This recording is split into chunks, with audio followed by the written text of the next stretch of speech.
Good afternoon, Earth. This is Adam Sturch broadcasting from the Mushroom Mansion, Taos, New Mexico, working on oil painting paper ghosts. Alright, today I've mixed up a bright yellow, which I'm intending to have go through right about here, a bright purplish pink that will go through here, and also a very pale gray blue, which will go through here. So my goal is to get these three done. We'll see how far I can get in this first session. I'm going to start with the middle. How long does it take a galactic mind to make a thought? Does it do it instantaneously via morphogenetic fields? And if so, then what are the transducing and signal sorting filters through which it goes? If it does it through light, then to say that its thoughts are vaster than empires and more slow is to suggest that they're very high-speed phenomena indeed. Empires come and go by the thousands before a galactic thought could reach from one side of itself to the other. But I think that just if we're thinking of galactic imaginations and the basis for them, one would be all the probabilistic processes and the stars and everything within it. If the communication is instantaneous, which it may be, or if it isn't, we don't really know, because I think a factor which changes everything is the discovery of dark matter, the fact that 90 to 99% of the matter in the universe is utterly unknown to us.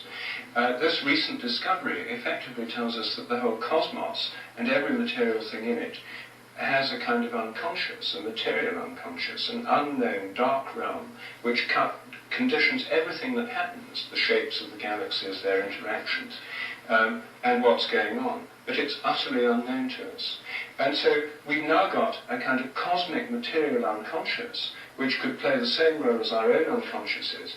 And so your search for the basis of the imagination in the known phenomena of physics and the visible realm is certainly an important one. But the fact is that there's so much more that physics itself has revealed which is there and could be the basis of any number of processes. Yes, I assume that psychedelics, for instance, somehow change your channel from the evolutionarily important channel, which is giving traffic reports, weather reports, and stock market reports, to a channel which is playing, the classical music of an alien civilization. In other words, we tend to tune to the channel which has big payback in the immediate world, but that there are these other channels of the imagination not so tailored for human consumption.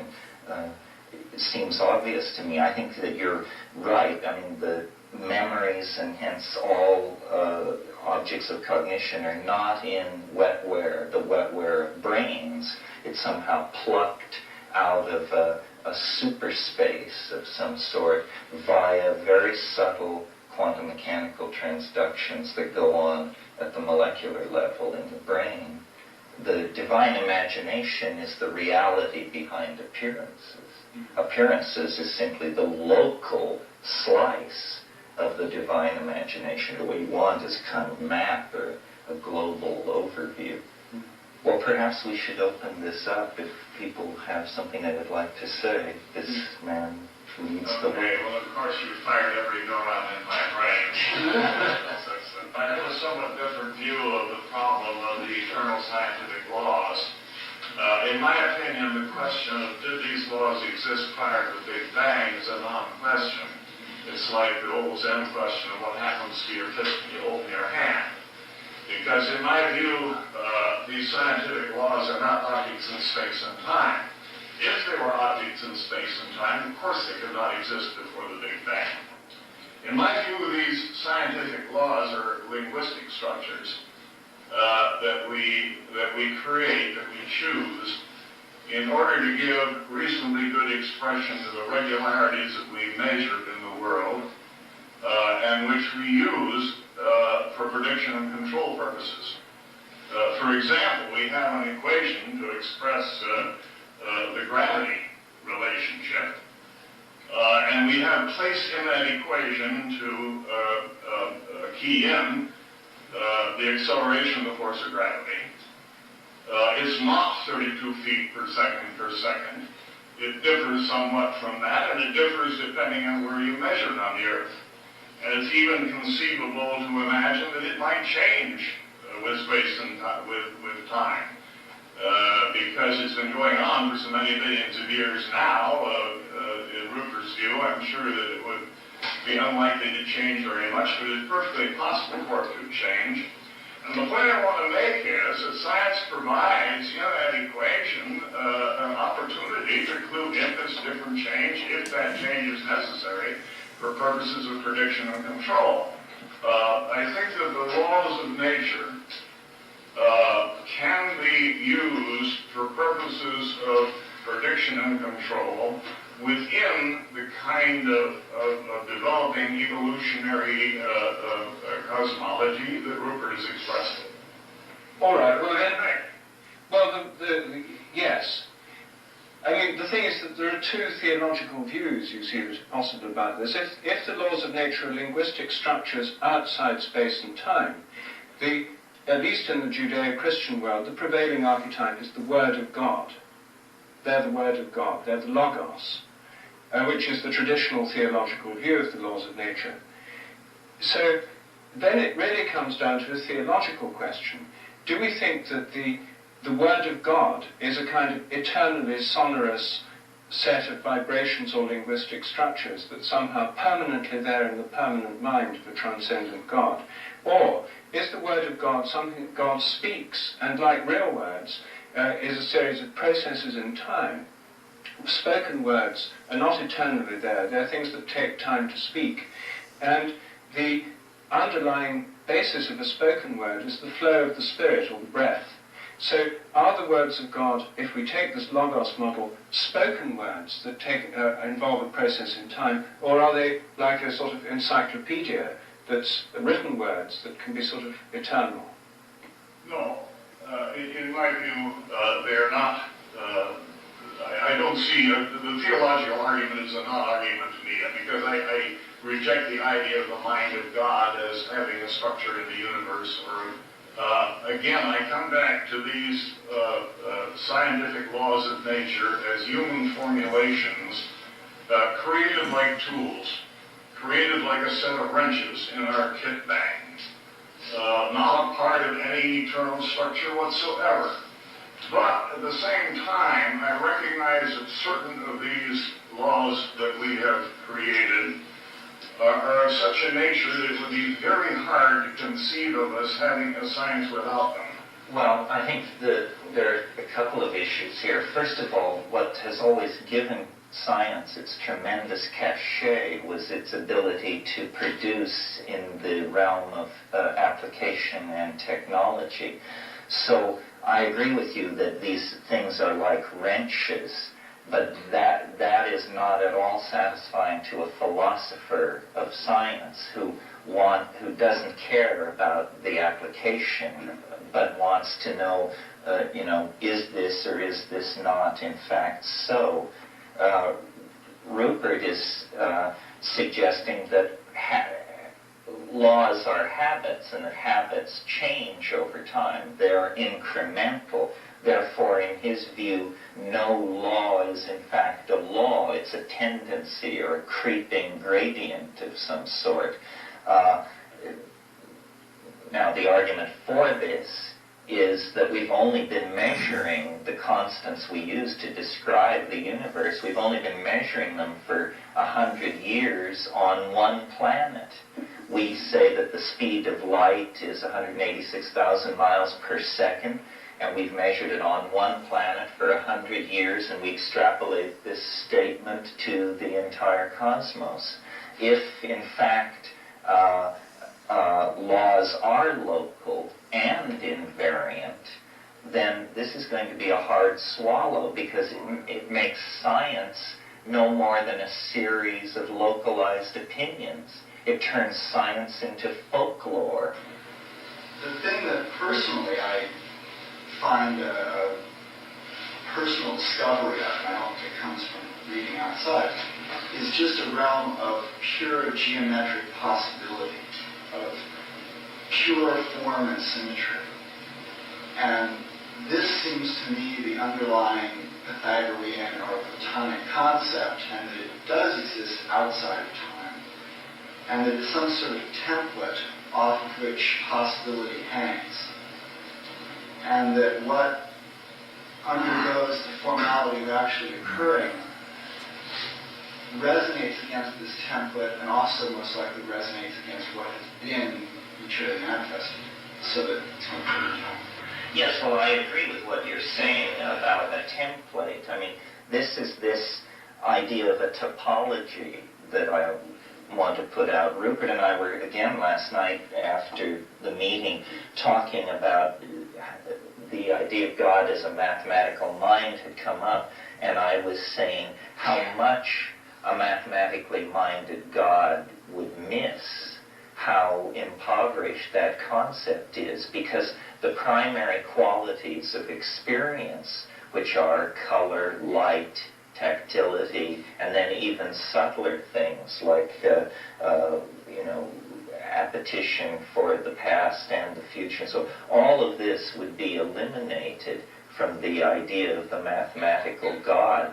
In a way, the way I see it is it's almost as though there is a wire frame. Yes, that the future is almost a kind of mathematical wire frame, and that's what God, quote-unquote, knows in eternity. But the whole point of the game is into this wire frame flows the living richness, the perverse creativity, the unpredictability, the perturbations, the interference patterns that create then the living fact of the felt presence. And then that wave of complexification dies down and leaves in its wake the fossil imprint of its passage, which is memory. So you have, the wire frame, then the moment of interface of the wire frame with the memory, which is what we call the present, which is absolutely what's happening, the richest part of it, and then the wake, the shock wave of the eschatological moment of the now, which is just the historical record of its having occurred. I always think in terms of politics, so I want to weld us into not three disparate points of view, but a movement with a forward thrust. So I've suggested that what you're witnessing is the birth of geometric compressionism, or morphogenetic compressionism, or psychedelic compressionism, depending on which one of us is talking. I'm sure you can figure out who is who. But the idea is drawing together that a new phenomenon has been discovered in the universe, which is its drawing togetherness, its tendency toward cohesion, its tendency to move toward greater and greater states of wholeness, and not incrementally, but in sudden, highly punctuated stages that allow phenomena like history or the 20th century to come into being. These are great leaps forward toward this cohesion that nature pushes toward. And as I said, I don't think that it's millions of years in the future. I think this millions of years in the future stuff was a very brief phase in scientific discourse, and that as organisms, what we need to come to terms with is the chaos, the turbulence, the turmoil, the ephemerality, and the high-stakes nature of the game. Even if no asteroid strikes the Earth, each one of us in this room will die. And so life is guaranteed to be interesting, even if you don't live in one of these epochs when there is asteroidal impact or geomagnetic reversal. Nevertheless, the ultimate challenge is built into the biological script. We each have our own apocalypse, and so I think we should live life in anticipation of it. This frame of mind that you refer to. Gaian mind. Oh, Gaian.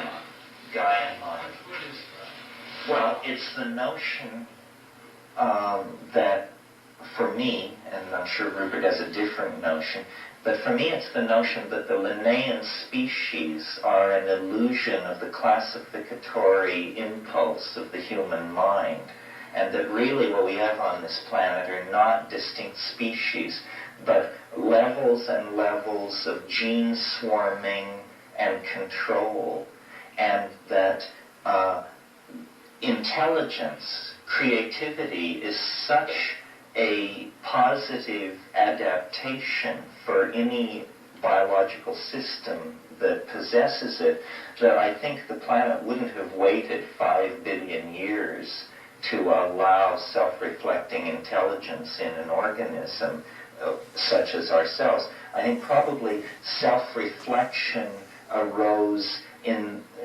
fairly early in the history of the Earth, and that the Earth is a minded, integrated kind of entity. How this works is hard for us to model because we've only had the image to guide us for 10 years or so. But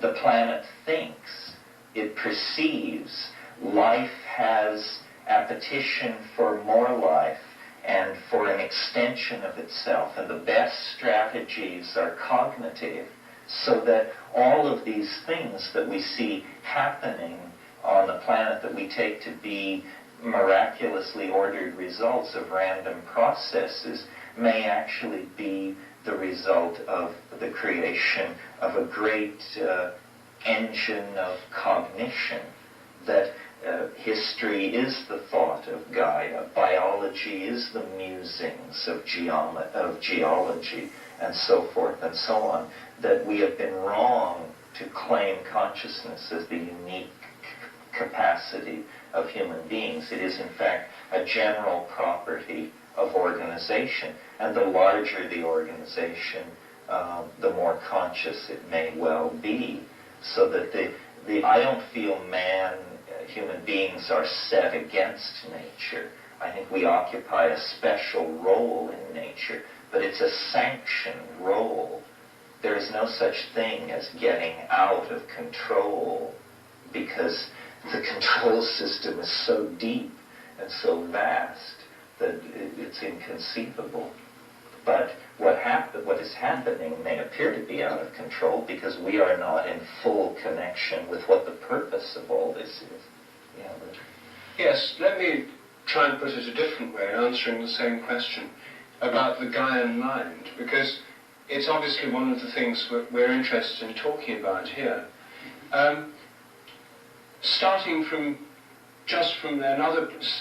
a straightforward starting point, the idea of Gaia, put forward by Lovelock and other scientists, is that the Earth, using the name Mother Earth, Gaia is the Mother Earth of the Greeks, that the whole Earth is a living organism.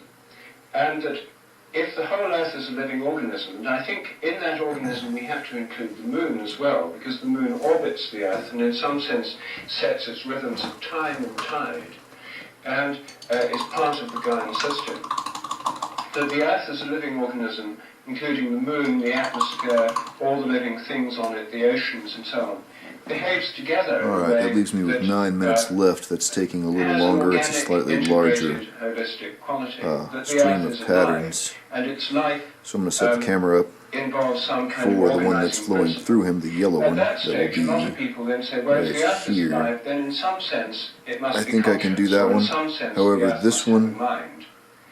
And one of the questions I with the think they're light gray exposed, blue, I just may in not be what able to sense do can we for the think of fact the that Earth it as might conscious or swoop having a into mind? this a touch. What might So the I'm going to Gaian think on mind that consist one, of?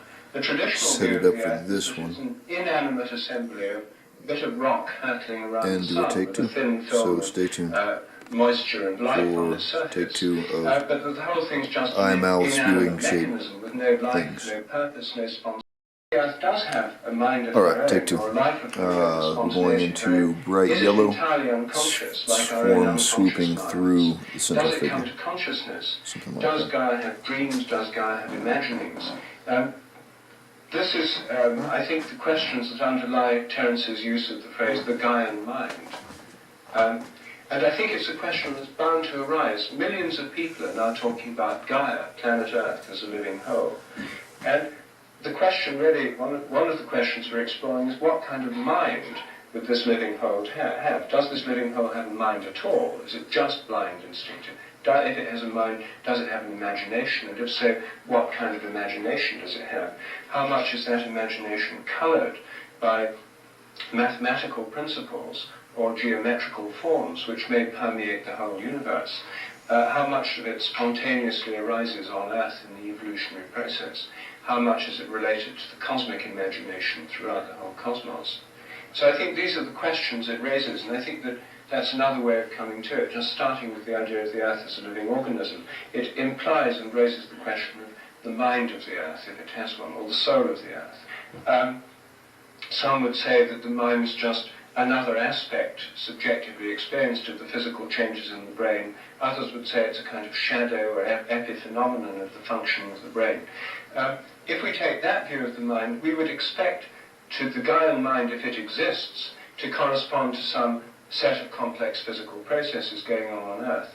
Well, I think if we wanted to see it that way, we could make a good case for there being a base to the mind. I'd put the magma of the Earth's core, these flowing currents, as some perhaps like the limbus or the hypothalamus, the sort of long-term driving things with a solid nucleus inside, associated with changing magnetic fields and polar reversals every few million years, and the whole of this being the underground process, virtually unknown to us, which is driving the process of continental drift, earthquakes, volcanoes, and is actually shaping the morphogenesis of the surface of the Earth through the distribution of the continents.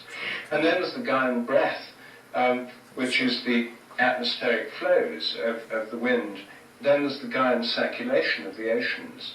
There are many of these systems, all of which are indeterminate, all of which are probabilistic, and all of which could respond to, as it were, kinds of thoughts or impulses of Gaia. So one can find many ways of thinking about the physical basis for the Gaian mind, which would also include, in my opinion, the Earth's magnetic field, the magnetosphere, which trails like a great tail on the dark side of the Earth, which surrounds the Earth, and which, as it changes and responds and resonates to sunspots, affects the whole patterns of electromagnetic communication through radio waves.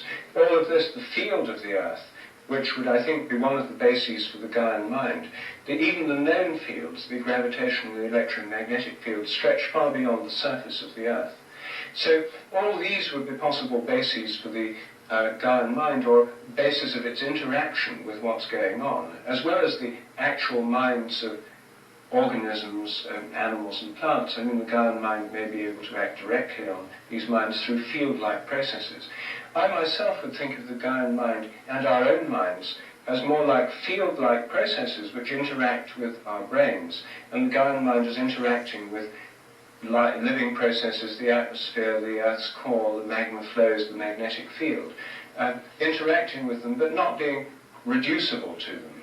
I guess my question is really about the relationship to creation and creativity and imagination. Is there a qualitative aspect to that is evolutionary? The suggestion I like to bring up is that there could be a kind of evolutionary field Creo, meaning that there is a pathway that when conscious beings are on a planet, the evolutionary field Creo would be looking for a kind of an aesthetic, a kind of sensibility. And I would propose a symbiotic relationship as an example of this. Well, creodes are pathways of change which have endpoints. And for those who have not been following the literature on creodes, the idea is this: when an embryo develops, for example, a liver, a group of cells develop into your liver, another group of cells develop into your kidneys, that the pathways of change they go through are attracted towards an endpoint, which is the mature kidney or the mature liver, that they're drawn towards that. And this pathway of change drawn towards an endpoint is called a creode. It's considered to be an object within a morphic or a morphogenetic field. Now, if there's the idea of the cosmic attractor and the idea of an evolutionary create, as I understand what you're saying, is that one could say the entire evolutionary process of the Earth, or even of the whole cosmos, is a kind of create, and Terence's description of the cosmic attractor would be the end point of the evolutionary create. So in a sense, using the term create brings us back to that model we were talking about just now. I was kind of missing, listening to this discussion, what the meaning of the creation of imagination would be for. What is the purpose of this content? What is the fulfillment of it? Can I make a shot? Yes. Well, I'm not sure I understand all of what you're saying, but in terms of this qualitative thing, which is deepening, which is the purposefulness of it all, it's interesting when you look at the whole life of the universe and the way processes have evolved. There is a tendency that has been going on for a very long time that has been accelerated at each step. And what I call it is language seems to be seeking to decouple itself from matter. DNA was the first language, and it's a language written at the molecular level, and it's faithfully a physical replicant is made of it, and then that template is used to create proteins, which are the statements in this language. Well, that's how all nature does it, except human beings. And we have this epigenetic capability. We can write books, dance, sculpt, paint, all the things that I mentioned. Well then, when you look at the 20th century, the tendency to dance, paint, sculpt, and so forth has, through technology, become ever more released from the constraints of matter, so that now we paint on computer screens. We merge, we sculpt with computers, we sculpt with light and directions rather than in matter. So I think that why this is, who can say, but the only thing as complex as organic life is syntax. And syntax seems to have a life of its own. It is trying to shed the material matrix, which was its basis. Now this, I'm sure we don't have time to discuss it now, but perhaps later, this creates strong reactions in people because we have a tendency to want things to be folded back into nature. We don't want this Gnostic ascent to the radiant unspeakable, but nevertheless, it appears that language, in a kind of hellish marriage with technology, has given us no way out except a forward escape into the further embodiment of language. This now is apparently the only way we can keep from destroying the planet, is by literally going off into the imagination, which is not a dimension of the physics of space and time. It's actually a syntactical dimension. So the integration of media and human beings and creative processes like CAD/CAM and this sort of thing seem to me to say language is shedding the primate body that gave it epigenetic articulation in much the same way that language shed the rest of organic nature when in one part of itself it moved off into the potential for linguistic expression that our biological organization makes possible. So for my money, language is on a journey to the eternal imagination through the process of creativity, having begun in chaos and having a kind of inevitable end in chaos, more properly, revisioned, remet, re-understood. Well, perhaps we should break for lunch. It's after lunch. Thank you very much. This was very useful, I think. I hope you enjoyed it. Oh, I think that's the end of that.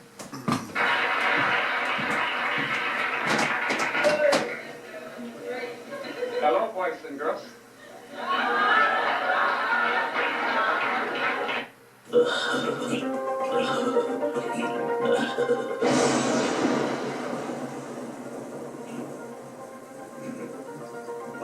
Audio Renaissance presents What We Say Goes. Conversations on U.S. power in a changing world. Interviews with Noam Chomsky and David Barsamian.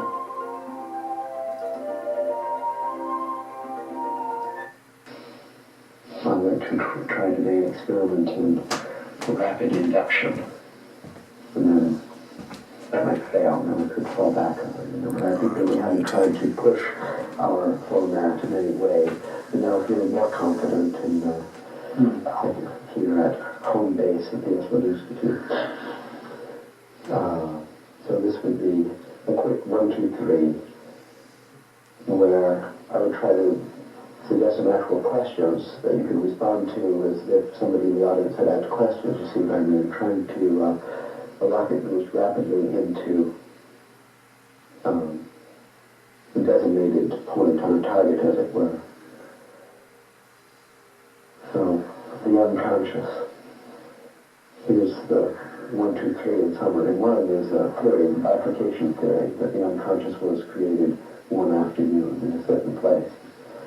A curtain which then divided the conscious and the unconscious forever. An iron curtain in the species mind. And 2 is a question about the relationship between this bifurcation and other bifurcations. And then 3 is a theory which would not be taken too seriously as to a particular relationship between this bifurcation and some other one that I'll propose for the sake of discussion. Well, all of this is very hypothetical. So, 1, the unconscious. Well, I did a talk recently in the History of Consciousness program at the University of California, Santa Cruz. That's the most successful program at UCS, the internationally known graduate program. Thousands of applicants every year for a few places. So to begin with, I challenge them. Alright, so that's the middle one. Let me see if I can get this as long as we set in, conceive of a route that might not overlap that purple pink and still work for the composition. Among the possibilities are that the conscious mind developed from the unconscious mind. Another one is that the unconscious mind developed from the conscious mind. Another one is that consciousness existed always, and that there was memory division, all these possibilities. So for the sake of discussion, I'll choose one. My favorite one, but only for today. And that is the consciousness is always and the unconscious is recently created. So that we can view it like this, where we have consciousness going on and then the unconscious begins one day, created by an accident in a historical accident or a natural law of evolution. In this fantasy, however, because of peculiarities in conscious, in the evolution of conscious mind, and cultures and so on, more and more things are regarded as illegal in the current world view, and by the paradigm rejected from above the curtain below, so that as we go along, the unconscious begins growing from modest origins, while the conscious mind correspondingly shrinks. So eventually, it looks more like this, where you have conscious, unconscious, because this is growing. And in its growing, evolution, further bifurcations, morphogenesis, and emergence of form in the unconscious, so all what we identify today as fundamental furniture of the unconscious, the dreams, the archetypal symbols, and so on. All of that is evolved and has evolved from simpler origins and so on. And this history of the unconscious we seek to discuss. So I'll call that the bifurcation theory of the unconscious. Now, one virtue of this theory before going on to number 2 is that allows us to see our conscious mind in evolution from a universal conscious mind. The Gaian mind is then regarded as conscious. The animal mind is conscious. The mind of plants, all of it, we can speak of the consciousness of animals, the consciousness of plants, the consciousness of Mother Earth, the consciousness of Father Sky, the consciousness of their partnership in the nuclear family of the all and everything.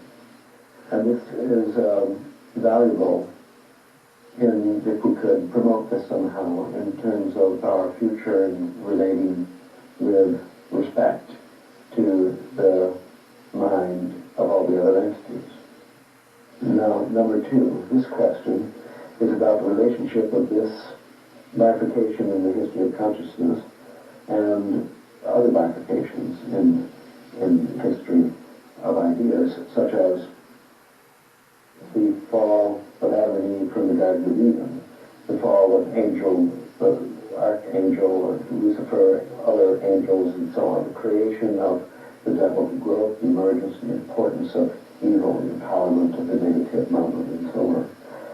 There are a lot of other dichotomies which might have emerged from the unity by a process of mitosis, as it were, in the world of ideas. And we can try to relate these bifurcation events to each other in time, or in space, or as waves, or causal relationships, or whatever your favorite ones.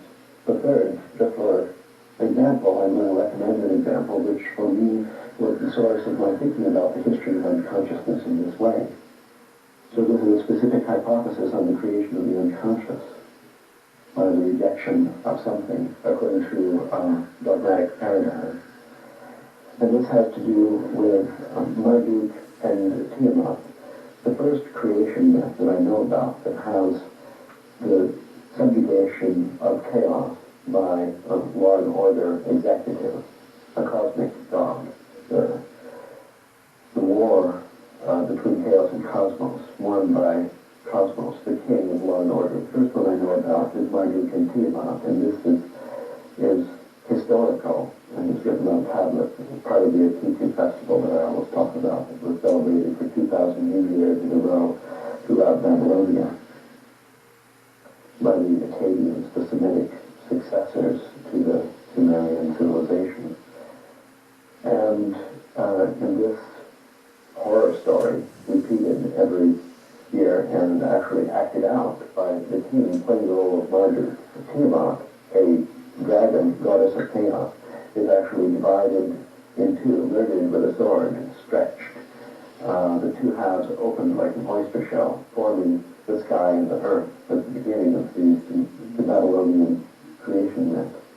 At this time, this ritual, so in a time when rituals were performed well and successfully in stabilizing the evolution of culture, chaos, which is essential to life and happiness, was subjugated. But we experience it all the time, but that was not allowed by the paradigm. And in this myth, what created, I claim, the unconscious, the negative charge on the serpent image, the snake, the innocent, the essential symbol of Mother Earth itself, the consciousness of Gaia, that this symbol came to be associated with Hades, with evil, with terrorism, with Pluto, with the torture of Ereshkigal, and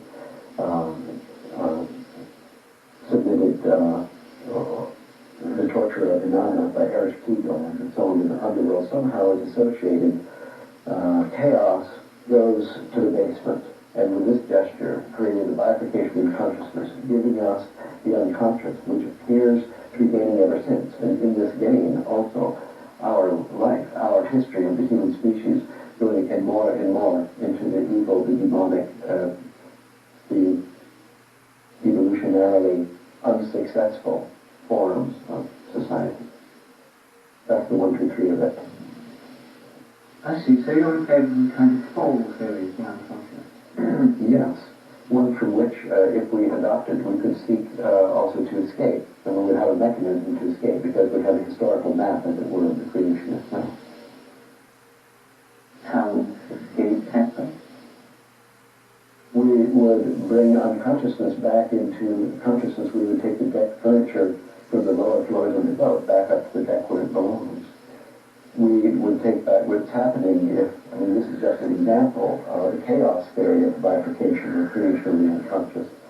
In this case, we see that science, which is the main temple of law and order, is now having to eat humble pie and to accept chaos again. 7 minutes of shit. Alright, I don't think there's going to be a way I can finish that, so I'm going to run out the clock, and accidentally.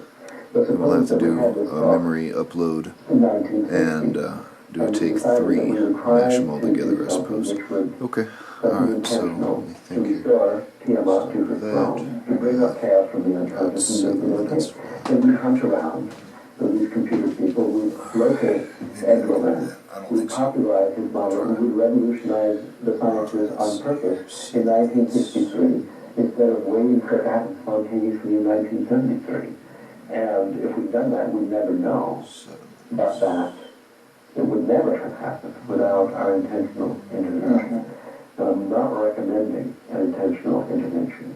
I'm just saying that if some of these things are brought into consciousness, that the little that we do in our lives for the future generations, that consists of this discussion alone, maybe all it takes is to bring something back from the basement, to put it in consciousness, starting a new upward spiral somewhere in the evolution of the spirit. Well, could it be that the unconscious was created? Could it be that there was a time in history before which there was no unconscious, there was no split, there was only one, which you wouldn't know whether to call it conscious or unconscious? I mean, we don't know what consciousness means, except to say it's the other one from unconsciousness. What do you imagine caused this bifurcation? I don't know. I know that in historical time we have this horrific story, Babylonian myth, in the sense of myth as the lyric of the opera, which is a ritual, and that all the rest of this story had Sumerian precedents, and this part didn't. So I'm not able to say, to speculate that this had a 2,000-year history before Marduk. Marduk was the city god of Babylon, and there was a time when Babylon didn't exist. Other towns existed. Eridu existed in 2000 BC. Ur existed in Sumerian time. And they had their city gods. Every city in that early urban revolution, every city coalesced around a god or goddess. And the form of the goddess was materialized in the form of the city. And this is the whole idea of the sacred city. The god concepts, or goddess concepts, which were successful, which were attractors, created cities, and the other ones didn't. And you had, therefore, a kind of a morphogenesis in the full complex of population movement, urban technology, city design, and religion, ritual, and so on. And the successful ones accreted with other ones, and syncretism was the way in which empires were created. So before 2000 BC, we didn't have Marduk. It just didn't exist. Bel-Merodach, he was called, and this was a synchronism from previous elements. So there are books about the serpent, about dragon image in mythology, and many cultures have dragon images, and they're all associated with chaos, and basically they're okay. Suddenly, we have St. George killing the dragon. We have St. Michael with his foot on the dragon's throat. We have all this energy given to killing the dragons in Celtic mythology in England, coming over into Christianity and so on. Now, I think it's important that that be undone. I think we want St. George and the dragon getting it on together in the May Day celebration, where Dionysian elements are accepted. I think it's possible that this particular bifurcation has to do with the patrilineal necessity of knowing who's the father of the children, and therefore the rejection of the ritual in which sexual license was an important part of the play, and that this patrilinear structure involved with the creation of the nuclear family brought about the rejection of the dragon and the killing of the dragon and so on. But this is a speculation. I don't know. Lately I've come to think it'd be nice to have a competing theory. I'm not sure we can blame everything on the patriarchal structure. But now you're suggesting that it was the concern for male paternity that drove the breakdown of this whole... They killed the goddess, yes. We couldn't have this goddess around who liked to seduce young men and so on. Well, the suppression of psychedelics, it comes at that same phase, because the orgies driven by the psychedelic religion completely frustrated that desire to identify male paternity. The rejection of psychedelics and shamanism and so on could be likewise associated with now we're getting a certain collage of bifurcation events. And only so-called primitive societies have shamans. They have psychedelic rituals on a weekly basis, and they believe that spirits are alive in rocks and plants. And they believe this because they've seen them, and they believe in the reincarnation of the spirit, and that the human soul could reincarnate in an animal, and so on. So it's possible that a whole complex of things all disappeared at the same time because of some evolutionary selection, some unnatural selection, as it were. And it might be important to try to figure out the mechanism of this fall, because this is a really big fall, and now since these thousands of years we're suffering from the loss of this whole complex of ideas together, and I don't know if there's any one of them which is the cause. I'm not sure they were simultaneous, or if there was one place in the world where they were simultaneous. I can't accept blindly the theory of the Kurgan waves, the three Kurgan waves, and so on. I think that over time, these mushroom-using people in the Sahara were transformed unwittingly into meat cults by a scarcity of mushrooms and the recognition that honey was a potential preserving medium for the mushroom.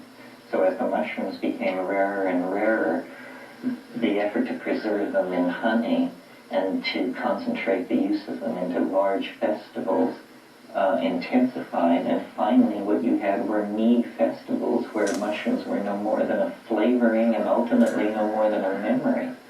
And that the shift from the psychology of a psilocybin mushroom cult to the psychology of a beer.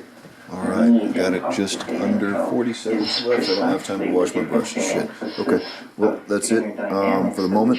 Adam Sturch broadcasting from the Mushroom Mansion, Taos, New Mexico, working on oil painting paper ghosts. I'm going to loosen my tripod here and do a pan around of what we just accomplished. I really like the multiple layering happening the patriarchy and the mead and throughout all of it. Evolved together. But I got 10 seconds left in this memory clip, so have a good day, Earth.